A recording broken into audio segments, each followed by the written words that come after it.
Hello, welcome back to the Pickers Market podcast, episode 115. 115. Tyler, 115 episodes That's crazy. already in. With me today, Tyler, as always. Yep. We sent Keith out to Costa Rica to the Gradient Grand Gala this week. So he's having hopefully a good time with Binger. And our viewers and listeners hear two new voices and see two new faces today. Mm-hmm. We have Sara and TJ on. Happy to be here. Yeah. So welcome, well. guys. Yeah, thank you for having us. You are our newest addition to Gradient Investments investment team. On week 5, is that right? Yep, Yes. Week 5 already. Yeah. Perfect. Both of you are still here, so that's a good sign. Still Yeah. standing. Still. He's still standing. Perfect. So we introduce you to our listeners today and viewers as the new team members, and then going forward, we will for sure have some rotations and some recurring new and old faces We here. only have 4 spots in this room, so Only 4 spots, so we will have a little bit more different people. But that's good Yeah. to kind of Perfect. keep it a little bit varied. So you listen to our podcast so far in a little bit preparation for today. So we usually start with 2 truths and a lie. So I brought a little general markets quiz today. I hope you don't cheat. You didn't No, cheat no before. cheating. No Okay, cheating. perfect. No cheating. Tyler usually does. That's why I'm lacking to say that specifically. I barely even look at your notes, let alone look at the questions. Okay, let's move on here, Tyler. So only 135 of the S&P 500 constituents in 1996 are still in the index today, out of 500. The S&P 500 had 21 new all-time highs in the first half year of 2026, so until end of June in this case. Or C, every time the S&P 500 has entered a bear market, it has taken more than 1 year to recover its previous high. So you tell me, guys, where I lied. I start with you, Sara. What do you think? Yeah, I'll walk through my thought process. So that's a tough one. You know, there's been quite some M&A since 1996. So not quite sure on that one. 135. Lisa likes it tricky. It might be like 132. Yeah. I tend to be really evil on these, so yeah. So A is a maybe. B, the S&P 500 has had 21 all-time highs in the first half of the year. I think that one's true. Strong start to the year. And then C, every time the S&P 500 has entered a bear market, it has taken more than 1 year to recover. I think if I think back to 2020, it was less than a year. Probably around 6 months, if I had to guess. So I would guess C is the lie. Okay. TJ? Yeah, going through the thought process there, only 135 of 500. That means roughly almost 80% of them are not still in the index today. That seems high, but since 1996, that is 30 years. So a lot of time to, change up the constituents of the S&P 500. So I'm a little up in there on that one. B, 21 new all-time highs. I think that one is true. Obviously, we saw a big bounce after the Iran complications and geopolitical conflict going on there. And every time the S&P 500 has taken more than 1 year to recover, I am going to go with C is the lie as well, too, even though I think that's a lot of change in the constituents on there. I'm going to go with C as the lie. Okay, good thought process so far from you two guys. So let's go to the veteran podcast. C. See, C. is that all you have to add? Usually you expand quite dramatically on these. Similar to what Sara said. So if you think back to 2020, yep, I think we were back at all-time highs in like 3 or 4 months, I want to say. So okay, C. You're all right. It is C, so it does not usually necessarily take 1 year. 2020 was that you mentioned was a very good thing here. I tend to make it easy for today. I actually just figured out I tricked myself or I confused myself because B is wrong also. the S&P got to 24 new all-time highs, not 21. Wow, so more than So I kind 21. of apparently in my search process for a good lie, I found a better lie, and then I forgot to So- switch so back to Two the lies and a truth. truth. Two lies and a truth today. Okay. Mixing it up But today. again, like C was obviously the obvious lie, Yeah. and yeah. So yeah, little trick today here. Okay, well let's move on and let's get to know our two new team members a little bit better. Let's start off with some professional questions. Tyler, what you Sure. think? Yeah. Probably best. Probably best. Let's start off professionally and seriously, and then we get into a little bit more fun stuff that we should be aware of you. So Sarah, I'll start with you again. Tell us a little bit what's your role at Gradient Investments, and what does your typical day at the moment looks like? Yeah, no, thank you again for having me. Excited to be here. So I'm an investment analyst on the Gradient investment team. So my day currently looks like, opening up the morning briefs, reading through market research. It's earnings season, so keeping tabs of different positions in the portfolio. What are the earnings, calendars looking like for the week, for the day? And then really just, getting to know the portfolios, which positions are in them, what are the investment strategies, and what are kind of, the historical, stories of the portfolios, and why advisors choose certain portfolios, how has Gradient Investments, adapted offerings throughout the years, and, great material out there on every portfolio that makes it easily accessible to read and listen in and really, understand the portfolios. Yeah. What? So you came from another company. Yep. What is different Mm-hmm. about Gradient than your previous company, or what are you doing differently Mm-hmm. than your previous company? Yeah, I came from more of the, I was at Allianz in the insurance investing landscape. So definitely, the client looks different, right? Investing for a large insurance company with high regulation. Typically, the investments were fixed income, where here the client looks a little bit different, right? It's the everyday people. Maybe not as much, rigor around risk tolerance that, a large insurance company needs to adhere to. So I've really enjoyed getting more of the equity analyst and research, role in my time so far at Gradient. Sweet. Awesome. TJ, That's what great. about you? What is your role, and how does it look like and how is it different, to Tyler's point, from your previous role? Yeah, so my role is an associate portfolio manager on the Gradient Investments team. I am right now looking at one of the portfolios that we have here, been sort of partially assigned to that, start to better understand the underlying stocks, how they've historically managed the portfolio, what they're looking for in the certain stocks that are in there, and then better understanding the wider range of portfolios that we have to offer here at Gradient Investments as well too. And something that's different than my previous role is this is definitely different, which I like. This is awesome. Never have done the podcast before, so that's definitely good. And the other thing is being able to have a little bit more access to certain information to do some of the equity analysis myself. Previously, we had a team that kind of went through the different sectors and picked out their best stocks that they thought that the advisors and the private wealth advisory practices would utilize. I probably should have started with that. I worked at a private wealth advisory firm with Ameriprise for 4 years as an investment analyst over there. So they had a team on the back end that would, pick their favorite stocks in each one of the sectors on there. And then my job would be go through and screen that, and then also pick some stocks on the outside of their recommended list there. Nice. So, yeah. And how did you end up in the financial industry in the first place? Yeah, so I always went back. I've always had a good math background.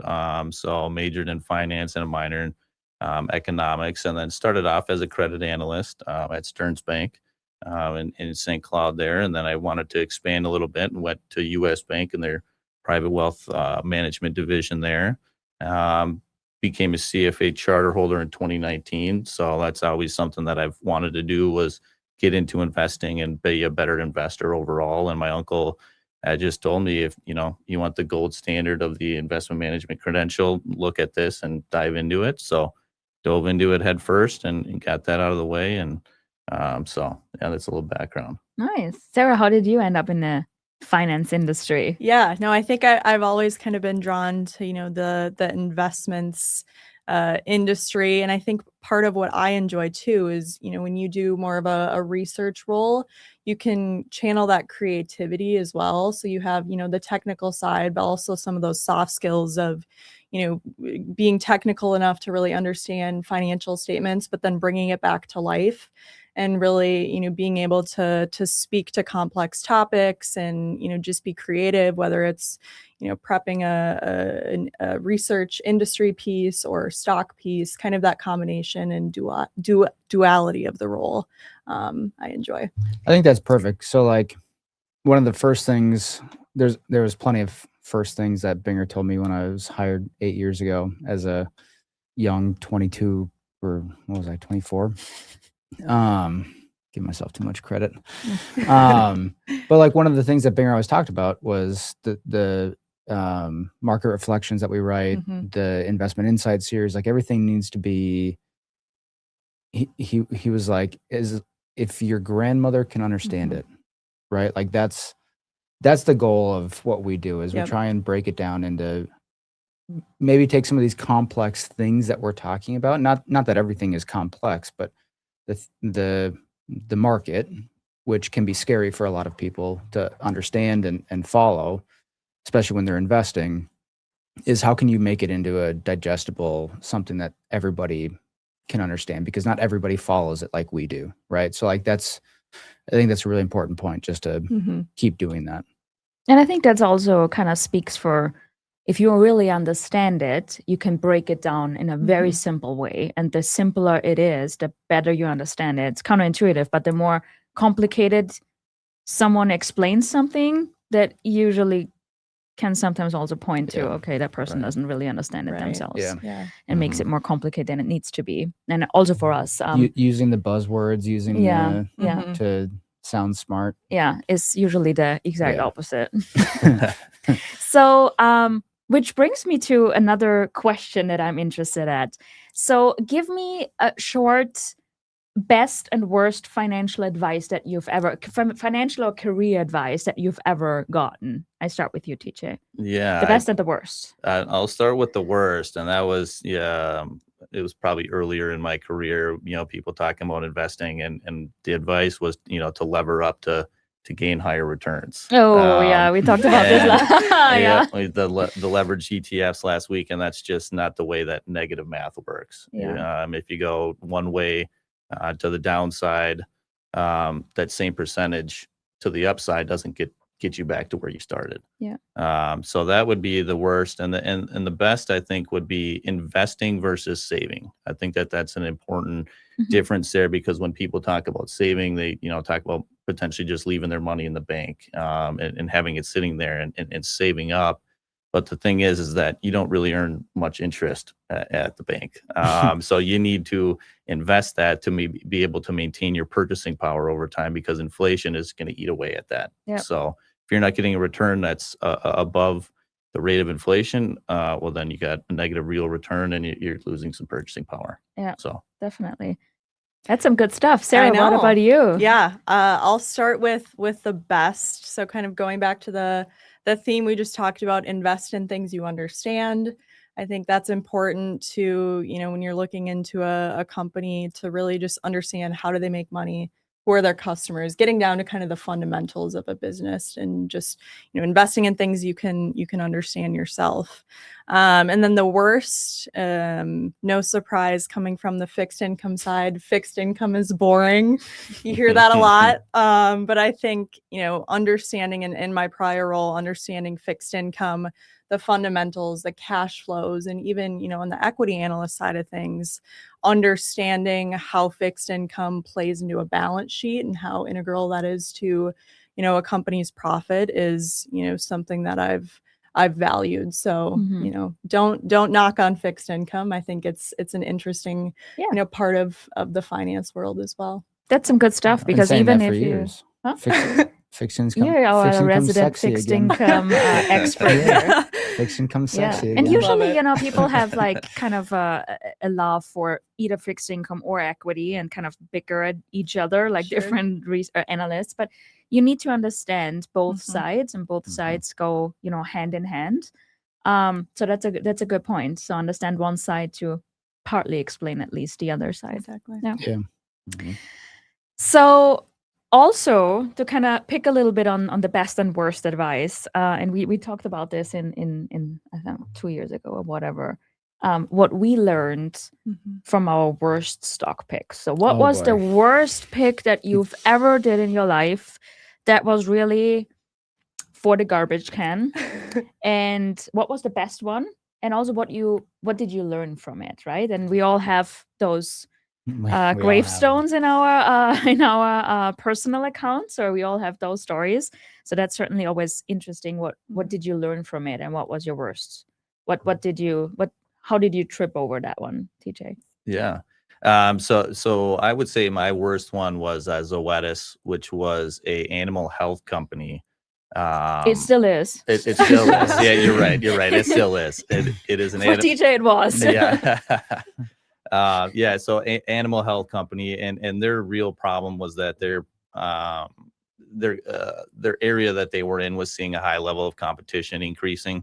So their growth started to slow down, and their margins contracted a little bit. And then some of their primary customers are younger generations, so Gen Z, millennials, and they've been a little bit more strapped than some of the older generations because of the they don't own as much of the assets, the homes, equities. So they were getting a little strapped, and they pulled back spending a little bit too, and the stock took a big hit after that. So yeah, that was a bad one. That was a popular name back in like 2020, 2021 when Mhm. COVID. And during everyone COVID, is kind of taking care of their animals a little bit more. and everybody's home, everybody's getting Yeah. pets, and then all of a sudden, Yeah. Mhm. fast Growth. forward Yeah. 5-6 years, and you're not seeing the people purchasing of pets as much anymore. Right. Yeah. The new purchases slow down Yeah. a little bit, and then they got constrained on spending for sure Yeah. on that. Yeah. So yeah, that was the worst one. The best one I would say was Nvidia. Now I didn't know that the AI wave was coming up, but the thesis about Nvidia was that we entered in 2022 after a big pull down after interest rates increased. So tech sector, longer duration equities got hit very hard and pulled down.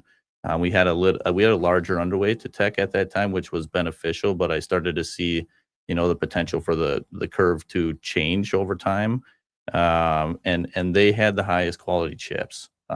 So I didn't know that they were going to be, the number one in GPU leadership moving forward. But I did know that they had the highest quality chips at the time. It looked like an attractive entry point at that time as well too, and we were underweight tech, so it wasn't like we were getting overextended within the more volatile tech sector. So for those three reasons, I put it on the table, and it was a home run. Great. So, yeah. Yeah. Yeah, and I have Same. a little bit of a different take. I think, those hard stocks that were losers hurt just as much, but the ones that got away, those always hurt too. Mhm. And I looked at Tesla in 2019, and I just couldn't get, my hands around the kind of lack of consistent profitability. I don't think they were profitable until Q2, Q3 2019. And one that got away, they've done well, had their kind of ups and downs, but Tesla was kind of one that got away for me. And then I would say, on the positive side, the cybersecurity, the CrowdStrike, Fortinet play with the growth in software and the broader just cybersecurity need with threats out there now. That's been a good one for me. Great. Two very different stories here, very different experiences. Yep. Yeah. Tyler, what was again your worst stock pick to kind of remind our listeners of how you? I mean, there's plenty. Yeah, the worst of the worst. You have one. You talking about Lululemon? Ooh. Yeah. Lululemon's pretty bad. Yeah, that was bad. So backstory for that. So anytime that I try and buy it, it tanks on earnings. Yeah, it's really And like then it's anytime I- cursed. It's really Tyler buys it, and it's really And it's then really anytime bad. I don't buy Yeah. it on earnings, so like Yeah. I like to jump into stocks right before earnings. Yep. Because that's where you get the volatility. Mhm. Mhm. And Lululemon, every time I literally buy it, it goes down 13% on earnings, and then the quarters I don't buy it, it goes up 13%. So I've just contrarian decided indicator. not. But did you Yeah. decide to not participate anymore? Or you're still Correct. playing the game. Okay, so Correct. you okay? I'm Tapped done. out. You I'm- finally was I'm like, fine. nope. I'm I have lost enough money in Lululemon that have decided to stop buying it. okay. Um, Well, the learning curve took a little bit, but yeah. yeah. My current worst pick is we talked about levered ETFs. Yeah. I'm still in the SOX S, which is 3x levered short semis. Mm-hmm. That one's not going too hot. Okay. Yeah. Okay. Talking about levered, shouldn't do it, but I did it. But you did it, and you And failed. It's not going well. Okay. Yeah. Well, that's how you all learn. Yeah. What's yours? Oh, my worst stock pick. That's easy. That's Plugbauer. Yeah. So that was my worst of the worst. I had a gain about 300% at some point. Then greed kicked in, Mhm. and then obviously, so one of the biases, right? It Yeah. was a couple of years ago. It was during COVID.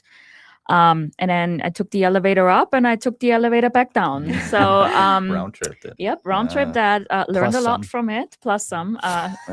Learned a lot from it. But that was my worst learning experience. But it was necessary. Everyone has that at some point. Mhm. And it's better to have that in your personal account. Yeah. I mean, And I think the challenge as you guys come into this side of the business, right? Like the individual stock picking side, like you're not going to be right on 100%. You're not going to bat 100. You'll be lucky if you bat 60, right? Mhm. So Right. that's one of the things that I think everybody has those learning experiences, and Mhm. when, especially for you guys coming onto the individual stock side, have a thesis, have catalysts for the companies that you're investing in. And if it changes, don't be afraid to punt it on out. Like it's the nature of the business.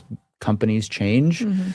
The thesis changes, the catalyst changes, the macro environment changes, and you can't be beholden to you can't anchor yourself to your original idea. So Right. Yeah, the anchoring bias, and we're talking about biases on there. The anchoring one, that definitely is one Mhm. to be aware of. And to your point of things changing, it seems like things are, at least post-COVID, it seems like things are changing at a more rapid pace for sure. as well too. So Yeah. it's good advice. so let's talk about some personal stuff. So the real thing here, like what we want to know from you. So give me a little bit of a rundown. Where are you from originally? Where did you grow up? And what are you doing in your free time? So I grew up in the St. Cloud area, Sartell, small city next to that. Went to Sauk Rapids High School, then St. Cloud State, which is next to that. And that's when I got my first job in there, St. Cloud area, and then moved down here. But in my free time, I do go back to the St. Cloud area a lot to do a lot of fishing up there, and then hunting as well too. But in my free time overall, I think just being outdoors is something that I enjoy. Let's golf, frisbee golf, walking around, just getting that vitamin D, Mhm. especially in Minnesota here Right. with winter times, not too much of it. So yeah. Sara. Yeah, and I'm from the area here, so went to Centennial High School from Centerville, Minnesota, and similar to TJ, I enjoy being active. I enjoy yoga, walking. I love cooking. Italian food specifically. When are we getting a dish? I know. Right. I mean, that's always the thing. If know. someone says they like cooking, we cannot, we cannot testify to that, and I we need just to need a prove little out my proof. hobby. Yeah, Yeah. exactly. We'll Okay, taste it. Exactly. that's on the Yeah. list. I don't love baking, but cooking. So I'll have to bring in a lunch or something. And then, just spending time with friends and family, going up to the cabin in the summer and boating and So real being outside. Minnesotans, you two. Yeah. We are. Yeah. Yes. Where's the cabin? It's in Osceola, Wisconsin. So about 45 minutes just northeast of Stillwater. Oh, okay. So just straight east. Just straight east. Love it. So Sara, give us a weird or fun or quirky thing about you that we should know. Or that is fun of you to know. Yes. So I just mentioned I love cooking. I'm also a foodie. I love going out to eat. I get some, judgment because I do look at menus weeks in advance to plan out what I'm going to eat when I go to a restaurant. You need to know, you need to have an approach you need going to be prepared, in, be yes. prepared, have a plan. Yeah. I understand you on this. Yeah. So that's kind of a weird quirk, but I'm a planner and that fits my vibe. So let me ask you this. So your husband is a pilot. Yep. Do you ever, with you saying you're a planner, do you ever try and fly standby and just go on a whim to whatever city that he's flying to? Which would be very spontaneous for you. It has helped me for sure. We have taken advantage of the standby and, gone to Europe, and we went to a fun one was we went to London for Christmas and got on a flight out there. So yes, that has definitely helped with my spontaneity of his, career and our schedule. It forces me to be a little more lax. But sometimes you need something like that, balance. to kind of get out of your comfort zone a little bit and Exactly. expand. Exactly. Yeah. But still a planner at heart. Still a planner at heart.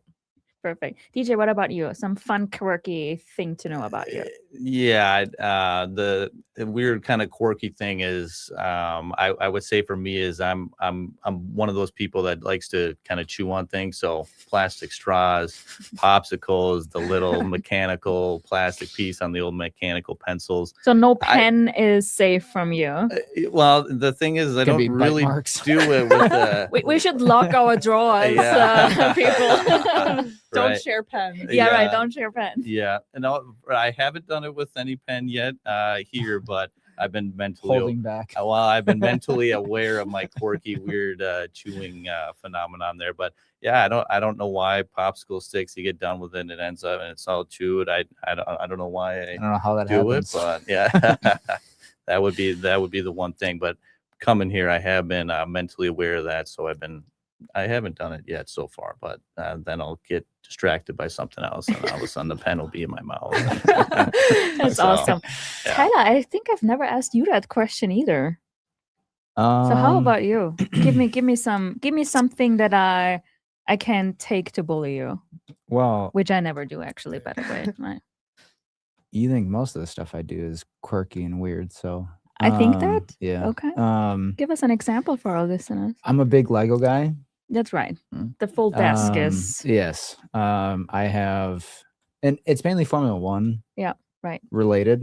And they have a lot for adults now, like even flower arrangements and whatever you want is basically available in Lego now. But I love building Legos. Like every year for Christmas, my mom, so growing up, I always got Legos for Christmas. And so still, my mom gets me some Lego thing. It's not like a massive, it's just a little thing that you can put together in like 5 minutes. But and do you have it stored at work to kind of keep it away from your two little boys? I do. Because they would absolutely destroy them. Yeah.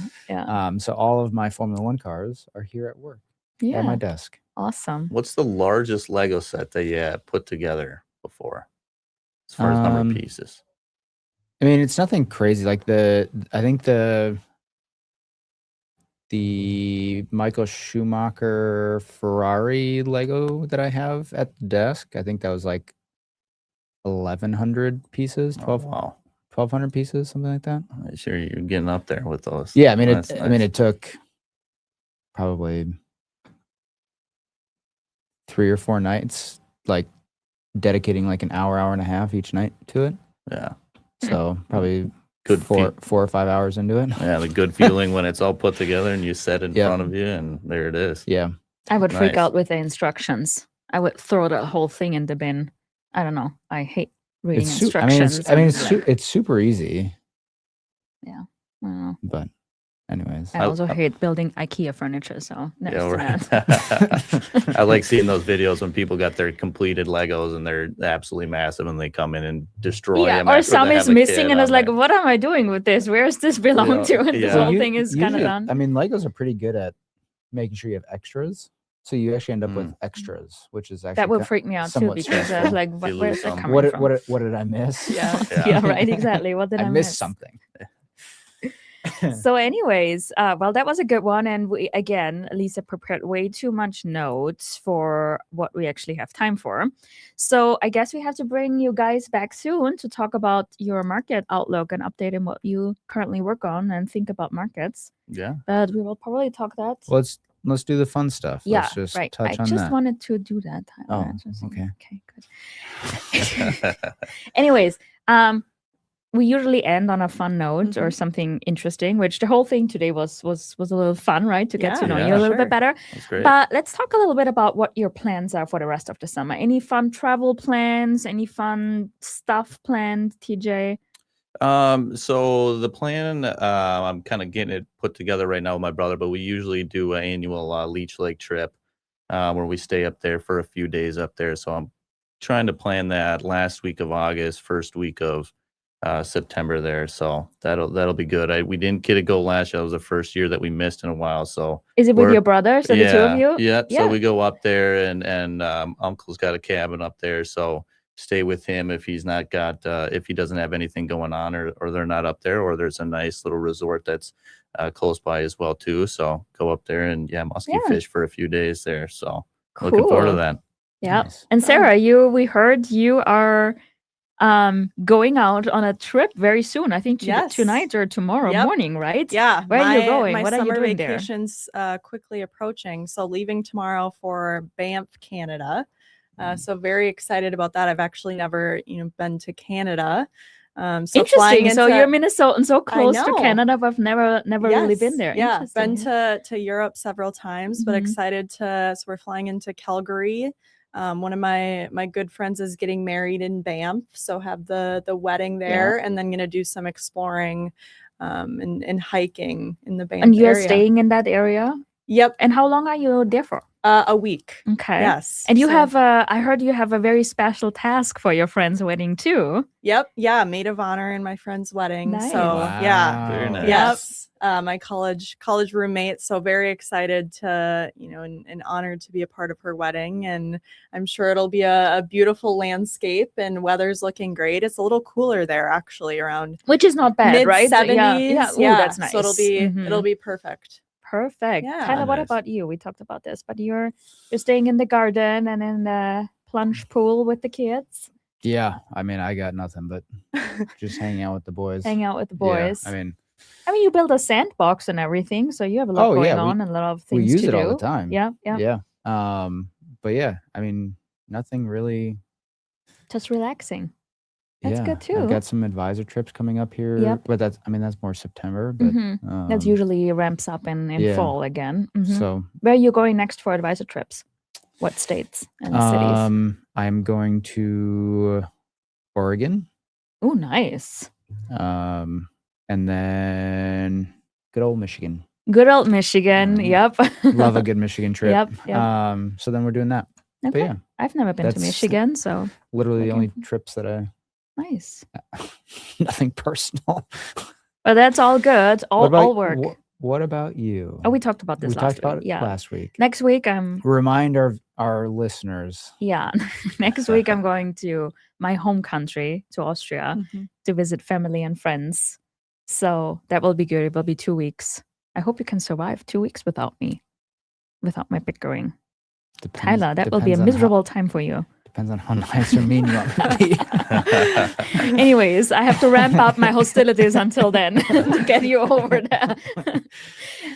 But yeah. So yeah, we're gonna miss you for 2 whole weeks. 2 whole weeks, Tyler. That's unfortunate. Yeah. Yeah, I don't trust you on that one. Like with your smirk. Anyways, we will be back next Wednesday.